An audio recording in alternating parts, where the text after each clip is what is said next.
YouTube thing playing on a TV in this room with coffee shop music. And it occurred to me, we're going to be live streaming on YouTube. What if that music that I'm playing for myself in the background is not copyright free? So thanks. Right. So we're all set now. There we go. And we are live on YouTube. Good morning, guys. So today is June 29th. It's Tuesday. We're here for Tuesday Talks. And although we don't have a ton of attendees at this moment, I do want to, I don't know, maybe I'll wait until Javier is on just so that he knows, it's not just us, although even this much is better than before we started doing Tuesday Talks. So thank you all for joining us as frequently as you do. Hopefully this is helpful for your church, for your communication ministry. And if ever there's something that we're not quite covering or need a little bit more information on, I encourage you to just speak up or raise your hand, whatever, send me an email, whatever's most comfortable for you, but do let me know what you need so that we can tailor the next Tuesday Talk or that current Tuesday Talk to cover the stuff that you're wanting to know about. For example, in my email today, some of the stuff that came up was about, I received an email response asking me about the free training listings that I had. So two things happened. One, I didn't realize that I didn't include the time zone. So the listings that I have in that email, so like the first item starts at 8 a.m. tomorrow morning. The original advertisement for this said 12 Central. And so I just started clicking through the links to see, well, is it really? Because sometimes even UMCOM sometimes makes a mistake and they list the wrong time zone for this time of the year or whatever. So I clicked on it and I saw that it was 8 a.m. MST, which makes sense because I'm in the Phoenix metropolitan area. So, okay, that's a good time zone for me, but in the Phoenix metropolitan area right now, we're also mirroring the Pacific time zone. So I'm pretty sure it would be 8 a.m. for our Nevada folks, 8 a.m. for our Phoenix area folks, but any of those. And so I've updated the times to include MST and 12 Central in the parentheses, which doesn't make sense to me. 4 hours difference? Yeah, I didn't think so. So I might, all the other ones were just 2 hour difference. So I don't know. I noticed that I was missing the registration link for tomorrow's Q&A session. So I've added that. You'll get it in my response email, as well as where do you go to participate in this live Q&A. So that's facebook.com/UMCOM, but I'm including that URL in the response email to everyone as well. So if the times don't quite make sense, or you're planning on attending one, or maybe this other one that's in the list, I encourage you to click on those links now to see what time zone pops up for you, and then add that to your calendar. All right, so joining us today is Rev.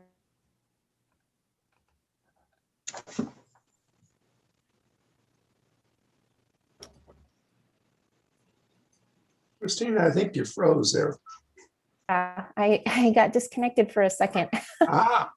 So I'm not sure how much you heard. I was just saying joining us today is Rev Javier Olivas. He's our newest district, officially starting July 1st, right? Our newest district superintendent for the West District. And he is here today to talk to us about the Conference Commission on Religion and Race. For those of you that maybe attended annual conference or are due to report about annual conference, which reminds me, let's put a pin in that. I've got some news for you about annual conference reporting. One of the resolutions that passed was presented by Javier Olivas and others on behalf of our Conference Commission on Religion and Race. It has to do with inclusion and diversity and the need for training, right, to increase awareness for all of us to do a better job. So Javier is here to tell us about that training. Take it away, Javier. Thank you, Christina. Thank you so much for inviting me this morning. As you might have, if you were at conference, as Christina was sharing, or if this is something new, the purpose, as Christina was saying, is to raise awareness of racism and privilege and all its forms. And to come, to dismantle racism, to be a conference that's more culturally competent.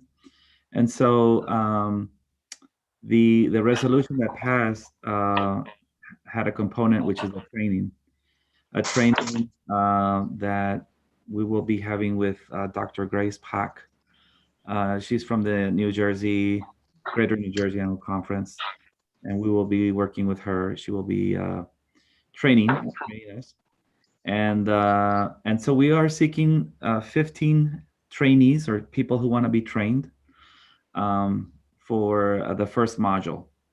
And so this training consists of 5 modules. And the first module is intercultural competency. And it's where you increase your awareness and understanding of one's own culture and other cultures, and learn ways to be bridge builders, connecting with those who are different. That's the first module, and that is the first training that we are seeking 15 volunteers. And as you probably read on the church website, and Christina shared a link. These trainers, what we're looking for is perhaps not to have well knowledge of intercultural competency and all that, but to have some awareness, to have also some teaching skills, because the purpose of this training is to train these 15 people, and those 15 people will then go and train the leadership, the conference leadership, which is cabinet, extended cabinet, conference staff, the board of ordained ministry, the UMM, UMW, and then the pastors and the local churches, SPRCs, all that. So it's a lot of work. I mean, now these 15 people will be divided in 2. So we'll have about 7 teams that will go and train these different groups that I already shared. And so the designation of who are they going to train, we will see that later. How people feel comfortable, what are their gifts, and who do they feel comfortable perhaps giving the training to.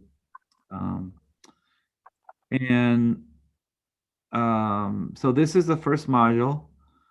And then the second module will be next year, early next year, probably January, February.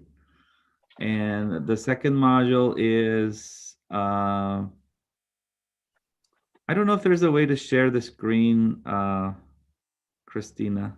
Yeah, I think you should be able to. Okay, let's see.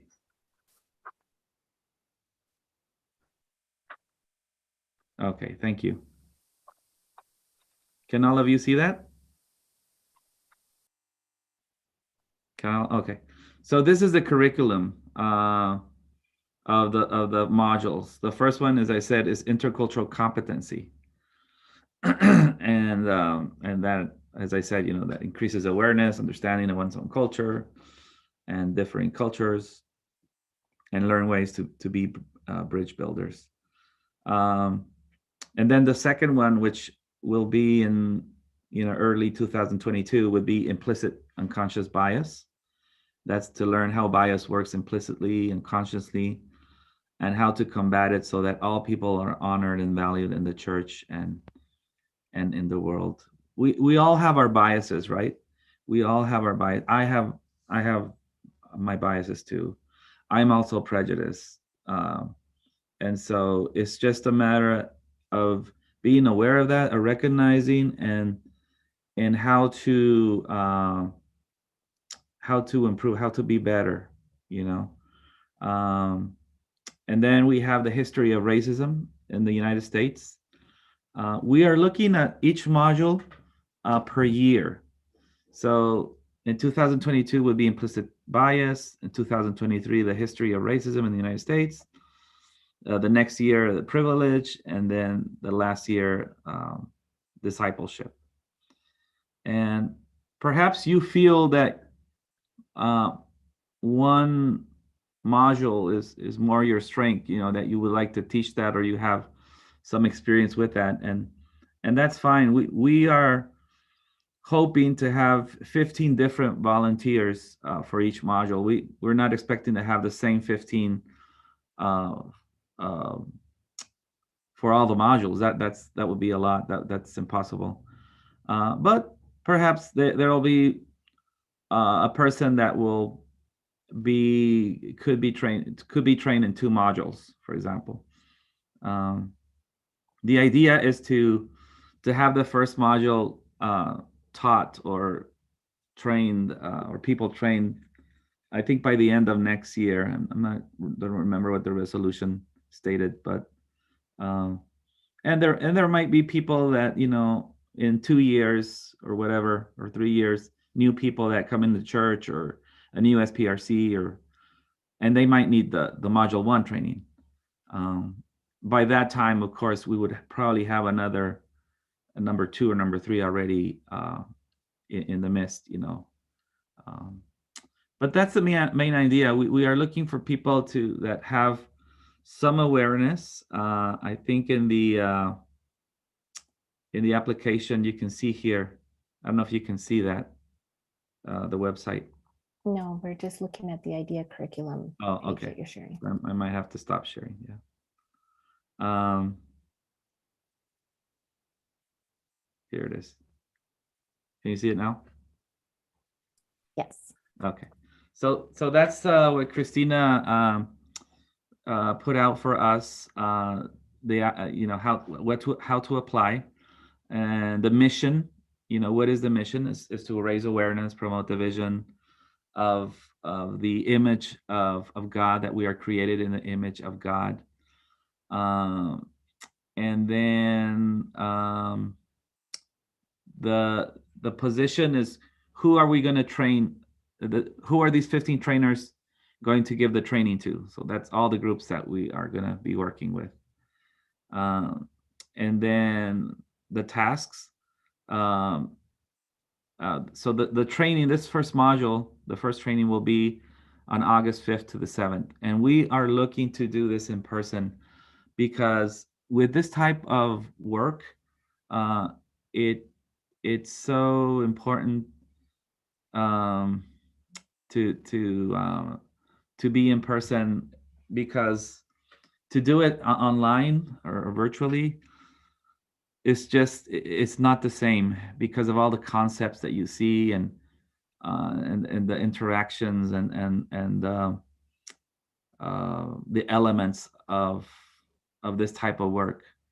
And so we will be looking, we will be having social distancing, and looking at people, at least had their vaccinations. And we'll be having this at first UMC in Mesa, and it will be a 2-day, August 5th to 7th.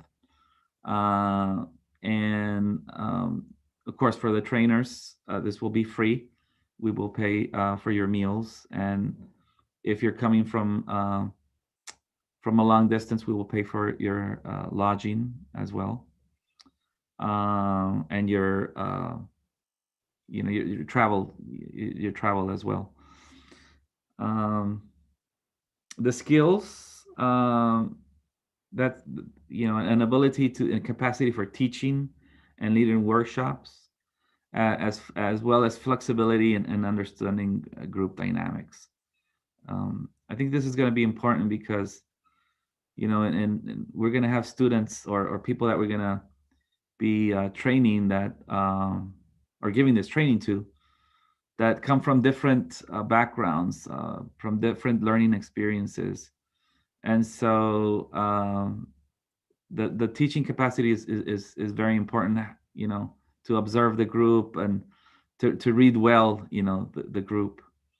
The ability to collaborate with the partner, co-facilitator effectively. As I said again, you will be working with another person. We're going to be pairing these people, and a self-awareness, empathetic listening, and sensitivity to diversity throughout the annual conference, and cultural humility. To be aware that we don't know all the answers, and that there are other cultures that have different experiences, and that that's something important to be aware of. The rest is there about where is it, and again, we are aiming to do this in person. Um, um, I don't know if you have any questions about this training, and where to apply. You just go to the website. I think you have to go through different loops, right, Christina? They have to go through, or is it going to be more visible? No, they just click on that green button to apply. Oh yeah, but I meant to get here. Do they have to go through Oh, outreach? well, it's all sorts of different places. It's going to be on our newsletter Yes, that's page true. that'll be available there. It is already it should already be on the DSC race page, Hmm. religion and race, sorry, religion conference commission on religion and race page. It's one of the items listed on news and events. It's probably on the conference calendar as well. Sure. Um, and of course, it's in your email, in that link. Yes, that's true. Thank you. I did want to mention, or I guess ask you to share a little bit about. So, obviously, our audience here is the church communicators. So, they're going to try to get this information to the right people at their church. Hmm. But potentially, maybe even church staff or the church communicator, the volunteer, whoever, they might be the person that's interested for their church to take this training. So I was Hmm. wondering if you could share a little bit about um, two things. I want to make sure that this is valuable, or they realize how valuable this is. So the cost involved, that they don't have to pay for this type of training, I understand, is pretty expensive. Yes. And if they were paying for it on their own, and how would they now, if they were the trained person, could they lead training at their own church because of the new skills that they. Sure. The idea of, and Dr. Grace Pack will talk more about this with the group, but the idea is that whoever becomes a trainer, um, it doesn't mean necessarily that you train others to be trainers as well, but you can train other churches. I think the important thing is that there's communication between us. Let's say somebody already found that their church is interested. So just to let us know that the Commission on Religion and Race, so they can teach it, but not by themselves, perhaps with another person, of the trainers. I think it's important that we give continuity of this program, and because there's certain elements that are really important and how they're taught, and I think Dr. Pak will talk more about that in the training. Yes, this training is expensive. I mean, it's if you have to pay, it's I don't know, it's around like $6,000 per person if you have to pay it. Now, we will select people. The conference and commission religion race. Let's say you apply, any of you apply, and so the religion and race will go over the applicants and through discernment and selection, we will select the 15 people. If you are not selected, there are other modules that you can take. And let's say you really want to take this. You say, well, I wasn't selected, but I really want to take this module. The cost to take this module just separately is $1,000.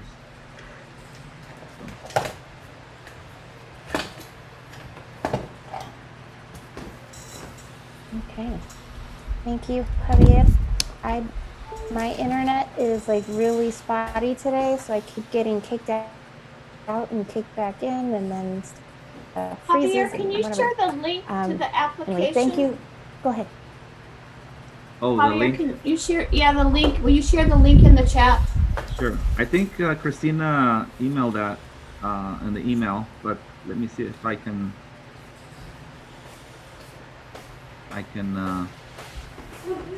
share it. Biar kan training. Mamaya.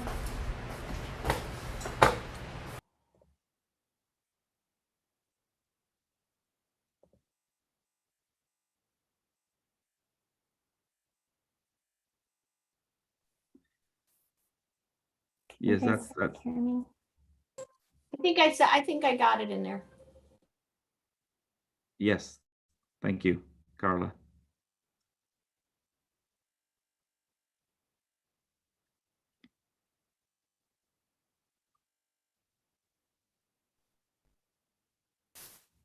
Okay, can you guys hear me okay?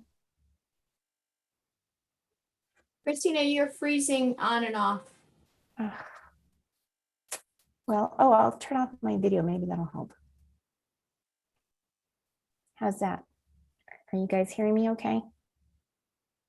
I'm not. Yeah, I can hear you. Yeah. Okay. Whew. All right. Okay. Well, thank you, Javier. You're welcome. I can't tell if there's any more questions. So if you guys do have a question, and because my internet is freezing on me, please email the question to communications@dscumc.org. I'll make sure it gets to Javier or whoever else that you need to speak to. We want to make sure you've got what you need to be able to share this really important information within your church community. So FYI, you could copy and paste some of that stuff. If you need a little blurb written up for you to talk about how it relates to our recently passed resolution from annual conference, we certainly can work on that for you. Just send an email and we'll get it going. Okay, then let's move on to the next item. Another very timely piece that came up is the IN. Some of you might not be aware of what the IN is all about. It's actually another annual conference thing that had surfaced, boy, I think it's from 2016 in response to mission needs that we had. And I'm going to share my screen. Let's see if I can get you a little bit. Oh, wait a minute. If I share my screen, I'll probably use more internet bandwidth. So, all right, so let's just give this a try. So with the IN project is what it started out with. It's a ministry in Southern Arizona in Tucson, where it's actually a collaboration of churches that are doing this, but for the United Methodist Church, our churches in Tucson are involved in receiving people that are working on getting their papers all done to be in the United States legally. It could be under a situation of seeking sanctuary. And I can't remember what the other situations are, but because of COVID, that ministry had to be on pause for a little bit. And now it's ramped back up, but they have had to change their model from housing people at the church and offering meals there and showers and laundry services, all that. Now they have to house people basically at a hotel. So costs for that have gone up, because that's more expensive than just having them stay at the church. But it's one of the things that had to shift because of the pandemic requirements. So, the In Project, you got the link in today's email. If you need anything extra for that, the photo that's included in that article is, I believe it's a UMNS photo that you're welcome to use. It's copyright free, intended for our churches to use. I've got in the caption there the photo credits that you would need to include. If you need a different size of that image, if you need, I'm probably going to work up something for social media that I'll include in that same article. At the very top is one of the bullet point lists, so we can share it that way as well. But there's different opportunities there in that article. I want to make sure you're aware that there's an opportunity to become a long-term sponsor, and that you can decide how much you're going to be giving at what level, kind of like when you become a Zoom member or Desert Botanical Gardens member. You can, renew your membership every so often, and it's at a different price point. So it's similar for the In Project. They're hoping people want to become reoccurring sponsors like that, but they're very happy to receive one-time gifts as well. So that link is also available. And of course, volunteers are still needed. So that link to find out more about how to volunteer is in that same article. So there's those 3 different options, and you'll see in the write-up, the first top part of it on that webpage is the history about the In Project. Then the next thing is the new program about the sponsorship. Questions about that? No? Okay. Then we can move on. Next is about ERT training. So I provided a link about a training that's coming up in August 11th. I'm actually working on an article right now that talks about some of the things that they've been doing. There's things that are positions, I should say, or work that is called ash sifters. So there's a little bit of an update, really short write-ups about what's been going on with the fires that have been happening in our areas, and the needs and what it means to be trained as an ERT, and how we're related to FEMA, for example, how the type of work that you do when you go and to these different locations to help clean out the debris and muck out whatever. So the next training that's scheduled is in August, but this new article that I'm working on is going to include information about, if you already were trained before, what are your options to be able to go and help out? Or if your church wants to put together a small team to head out to one of these locations that we're talking about, what are your options for hosting a training at your church for your team? So I'll include that information in that article. And as soon as I've got it ready, I'll include that link in the response for today's Tuesday talk follow-up. Okay. Questions about that? Okay. So next, and I guess that's all I've got really. That I mentioned in the beginning about the trainings for tomorrow. I'll include the registration link for the very first Q&A training. I think that's one of the best ones to go to, because they're going to cover everything. If you've got a question about, am I using the right platform for our live streaming? If you've got a question about Twitter, or how to use Facebook better, or problems you've been experiencing with Instagram connecting to Facebook, maybe, whatever it is, social media, you include that question in your registration, that's going to get prioritized, and it's much more likely that they'll be able to answer your question in tomorrow's live Q&A. So even if you can't make it, and I believe it starts at 8 a.m. Pacific time or Mountain Standard Time. So even if you can't make it, you will have that answer in that recording, and then you can watch the recording later. And then the other list of stuff that was bullet point items, I think some of them are scheduled for certain times. They're going to do a Facebook premiere of that training or whatever, but others are things that you can just watch at your leisure, participate at your own schedule, or at your own convenience. Questions about that stuff? No. All right, thank you so much for hanging in there with me. I'm so sorry about the internet troubles I was having. Thank you, Javier, for taking the time to talk to us about the Hi, religion. everyone. Welcome to this online training. My name is Renee Somebody's McNeil. checking it out. Cool. Here at United Methodist Right. Communications. See you guys. Have a Today great we're going to day. talk about utilizing Okay. Facebook